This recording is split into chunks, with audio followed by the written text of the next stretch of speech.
Agar tishingiz yo'q bo'lsa, darhol yugurib implantatsiya qildirishga shoshilmang.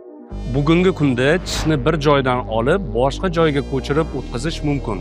Bu avtotransplantatsiya deb ataladi. Usulning mohiyati shundaki, agar qattiq yemirilgan, shikastlangan 6 yoki 7 jag' tishlar bo'lsa, u olib tashlanadi va uni o'rniga masalan chaynash jarayonida ishtirok etmaydigan aql tishi ko'chirib o'tkaziladi. Xo'sh, buning qanday afzalliklari bo'lishi mumkin? Birinchidan, tish chaynash vaqtida amortizatsiya vazifasini bajaradi. Ikkinchidan bo'lsa, tishni aylanma boylanmalar, ya'ni periodont to'qimasi saqlanib qoladi. Bu bo'lsa, milkka himoya funksiyasini ta'minlaydi.